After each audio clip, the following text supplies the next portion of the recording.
उचाना मंडी 4 नवंबर CM Nayab Saini को accidental CM बताए जाने के बाद कांग्रेस राष्ट्रीय महासचिव रणदीप सुरजेवाला बीजेपी नेताओं के निशाने पर आ गए हैं। उचाना से बीजेपी विधायक देवेंद्र अत्री ने जुबानी हमला बोलते हुए कहा कि रणदीप सुरजेवाला जिस तरह से बयान दे रही हैं, उससे लगता है कि वो अपना मानसिक संतुलन खो बैठे हैं, इसलिए वो किसी अच्छे डॉक्टर से खुद को चेक करवा ले। पीडब्ल्यूडी विश्राम गृह में पत्रकार वार्ता में देवेंद्र अत्री ने कहा कि चुनाव हारने के बाद हाशिए पर हैं। चुनाव हारने के बाद कांग्रेस के नेता दिमागी संतुलन खो बैठे हैं। मुझे लगता है कि उन्हें एक अच्छे डॉक्टर से अपना चेकअप करवाना चाहिए। नेता विपक्ष न चुने जाने पर बीजेपी विधायक ने कहा, कांग्रेस हाशिया पर है।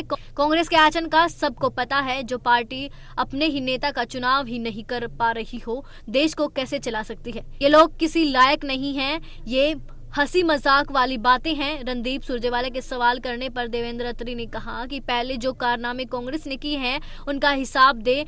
नमस्कार साथियों, एक ऐसा एक्सीडेंटल मुख्यमंत्री जिसे अपना पीए तक लगाने का अख्तियार नहीं, मंत्रियों की लिस्ट हो या अफसरों की सब कुछ दिल्ली से आती है, वो अहंकारी भाषा बोल रहे हैं। 2 प्रश्न मैंने उठाए। पहला प्रश्न, सरकार ली 3100 रुपया प्रति क्विंटल धान की कीमत का वायदा करके। श्रीमान नायब सैनी जी ने, भाजपा ने और मोदी जी ने वो 3100 रुपया क्विंटल जो 8 अक्टूबर से मिलना था, वो कब देंगे? दूसरा सवाल था, जिस प्रकार से धान की खरीद में किसान की, मजदूर की, मंडी के आड़ती की बेकदरी हुई और राइस मिलर्स के साथ धोखा हुआ, उसका हल निकालने का। और तीसरा सवाल था एनएचएम के 15,000 कर्मचारियों से धोखे का। जैसे ही इन बातों का जवाब नहीं, तो वो उल जलूल भाषा बोलकर दलित समाज का अपमान भी कर रहे हैं और अहंकारी टिप्पणी मुझ पर भी कर रहे हैं। मुझे तो फक्र है हरियाणा के डूम समाज पर। गरीब हैं, यही उनका कसूर हो सकता है। वो निर्धन हैं, साधनहीन हैं, ये उनका कसूर हो सकता है।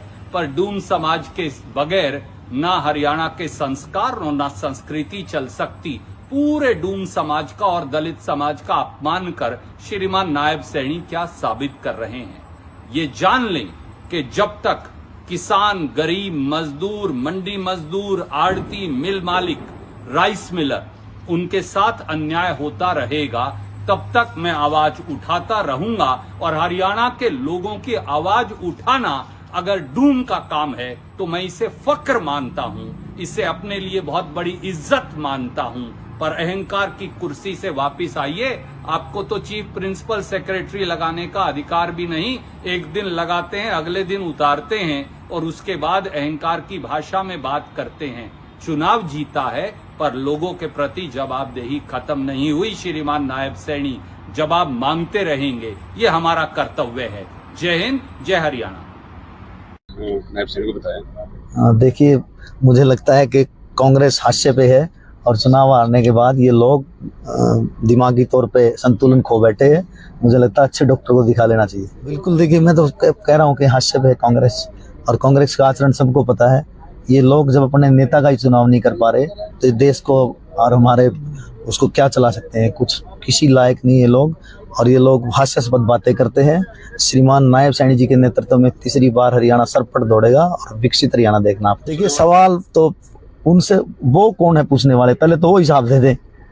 पहले जो उन्होंने कारनामे किए उनका हिसाब दे दे। तो मुझे लगता है कि ये संतुलन खो बैठे हैं, और अच्छे, मैं फिर कहूंगा कि अच्छे डॉक्टर को दिखाएं। एक इनका बहुत बड़ा थिंक टैंक का सुरजेवाला साहब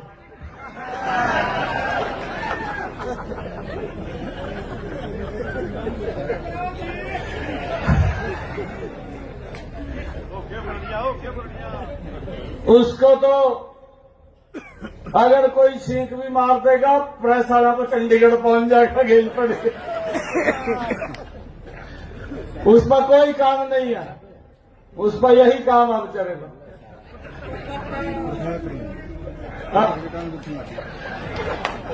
सरकारी डूमा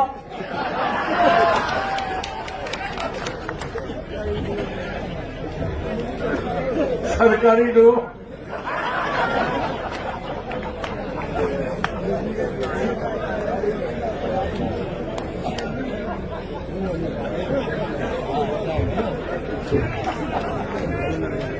अजी आप भी कह लो स्पीकर में जो कुछ सुना। फिलहाल इस मामले पर आपकी क्या राय है, कमेंट्स बॉक्स में जरूर बताएं। ब्यूरो रिपोर्ट, जागो भारत न्यूज।